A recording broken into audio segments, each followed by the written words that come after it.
दो मित्र हाथी और खरगोश। एक जंगल में नंदू नाम का एक हाथी रहता था और चिंटू खरगोश उसका दोस्त था। दोनों बहुत पक्के मित्र थे। वो जंगल में एक साथ घुमा करते थे। उन दोनों की दोस्ती की चर्चाएं होती थी। एक दिन की बात है। मौसम अच्छा था, सुहाना था। हरी भरी घास चारों तरफ लहरा रही थी।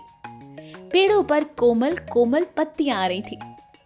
खरगोश और हाथी ने खूब पेट भर के खाना खाया। अब दोनों विश्राम कर रहे थे तो उन्हें खेल खेलने का मन किया। दोनों ने प्लान बनाया और खेल खेलने की तैयारी करने लगे। मगर पुराने खेल नहीं खेलना था, नए खेल खेलना था। इस पर नंदू ने बोला, हम ऐसा खेल खेलेंगे जो पुराने खेल से अच्छा होगा।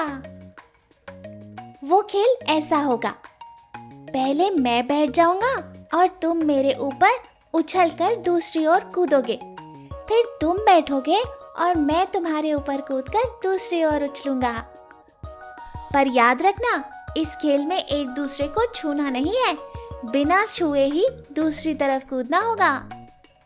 नंदू हाथी की बात सुनकर चिंटू खरगोश को डर लग रहा था, लेकिन उसके दोस्त का मन था, इसलिए वो खेल खेलने के लिए तैयार हो गया।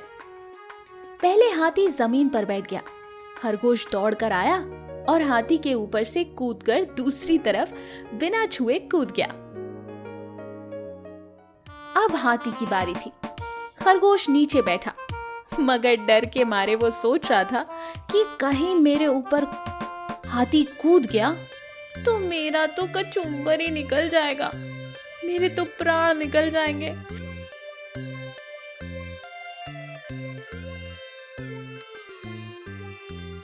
तभी वहां से हाथी दौड़ता हुआ आया। हाथी के दौड़ से दाएं बाएं के नारियल के पेड़ हिलने लगे और ऊपर से नारियल टूटकर नीचे गिरने लगे। ये देखकर हाथी कुछ समझ नहीं पाया और वहां से भाग गया। और खरगोश भी अपनी जान बचाकर वहां से भाग निकला।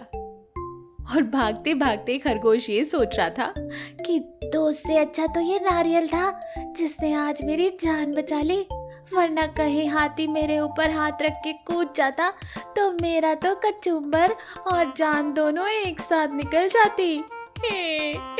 बच गया।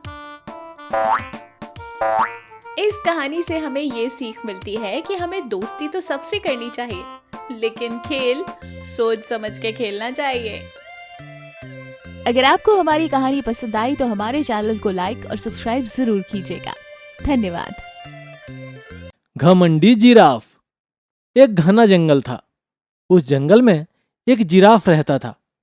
वह बहुत बड़ा था। उसकी गर्दन बहुत लंबी थी। वह जंगल में जहां जाता वहां पेड़ों पर से हरी हरी पत्तियां खाता था। एक दिन वहां से कुछ भैंसे जा रहे थे।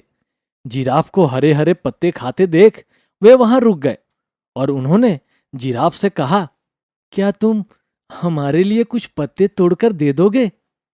तो जिराफ ने उनकी बात अनसुनी कर दी। भैंसों ने फिर से कहा, क्या तुम हमारे लिए कुछ पत्ते तोड़कर दे दोगे? तो जिराफ ने कहा, नहीं, मैं किसी की मदद नहीं करता। अगर तुम्हें खाना है तो खुद पेड़ पर चढ़ जाओ और खाओ। भैंसों ने कहा, अगर हम पेड़ पर चढ़ पाते तो तुमसे नहीं कहते। तुम्हारी गर्दन बहुत बड़ी है और तुम आसानी से हमें तोड़कर दे सकते हो। जिराफ ने कहा, मैं बहुत खुश नसीब हूं जो मेरे पास बड़ी गर्दन है। जाओ जाओ, तुम अपना घास खाने जाओ। यह सुनकर भैंसे कहते हैं, तुम्हें अपनी गर्दन पर इतना घमंड नहीं करना चाहिए। यह कहकर बेचारे भैंसे वहां से चले जाते हैं। कुछ दिनों बाद गर्मियों के दिन आते हैं और जंगल में सब घास सूख जाते हैं और घमंडी जिराफ बड़े आराम से पेड़ों की हरी हरी पत्तियां खा रहा होता है। उसे देख बेचारे भैंसे कहते हैं, जिराफ भाई, क्या तुम हमें थोड़े हरे पत्ते दे सकते हो? बहुत भूख लगी है। जंगल में सारी घास सूख गई है। लेकिन घमंडी जिराफ कहता, हाँ, मुझे पता है, जंगल की सारी घास सूख गई है, लेकिन मैं भी क्या करूं? पेड़ों पर भी काफी कम हरी हरी पत्तियां बची है। अगर मैंने तुम्हें दे दी तो मैं क्या खाऊंगा? भैंसे कहते हैं, तुम्हें बुरे वक्त में हमारी थोड़ी तो मदद करनी चाहिए। बड़े गर्दन के कारण तुम बड़े आसानी से हमें दे सकते हो। जिराफ कहता है, अगर आज तुम्हें दे दी तो तुम रोज रोज मांगने लगोगे। जाओ, तुम सूखी घास ही खा लो, मैं तुम्हारी कोई मदद नहीं कर सकता। और बेचारे भैंसे वहां से चले जाते हैं। एक दिन एक शेर अपने बच्चे से कहता है, बड़े दिन हो गए, कोई बड़ा शिकार नहीं किया और गर्मियों के कारण सारे जानवर अपने अपने घरों में छुपकर बैठे हैं। अगर ऐसा ही चलता रहा तो हम भूखे मर जाएंगे। शेर का बच्चा कहता है, हाँ, हमें कोई बड़ा शिकार करना होगा। कम से कम 1 हफ्ते तो शिकार करने की जरूरत नहीं पड़नी चाहिए। और दोनों जंगल में शिकार ढूंढने जाते हैं। शेर को दूर से एक बड़ा जिराफ दिखाई देता है जो पेड़ों पर से हरी हरी पत्तियां खा रहा होता है। जिराफ के बाजू में ही भैंसे सूखा चारा खा रहे होते हैं।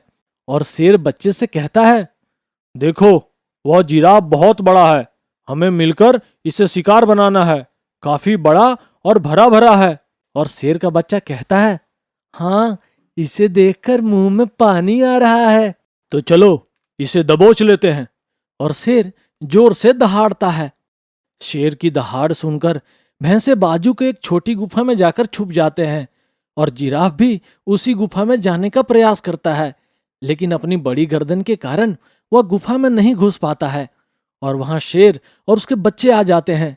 जिराफ बहुत डर जाता है और कहता है, मुझे मत मारो, मैंने तुम्हारा क्या बिगाड़ा है? तुम चाहो तो मैं तुम्हारे लिए पेड़ों पर से हरी हरी पत्तियां तोड़कर देता हूं, मुझे छोड़ दो। और शेर हंसने लगता है, कहता है, मूर्ख जिराफ, हम मांस खाते हैं, पेड़ के पत्ते नहीं। ये सुनकर भैंसे एक दूसरे से कहते हैं, ये बहुत घमंडी है। जब हमने इसे पेड़ों पर से पत्तियां मांगी तो इसने मना कर दिया, और जब उस पर बन आई तो शेर से कहता है, पेड़ों पर से हरी पत्तियां तोड़ कर देता हूं, अब बनने दो इसे शेर का शिकार। यह सुनकर दूसरा भैंसा कहता है, नहीं नहीं, हमें उसे बचाना होगा, आखिर वो भी तो हमारे जैसा ही है, और वो भी अकेला।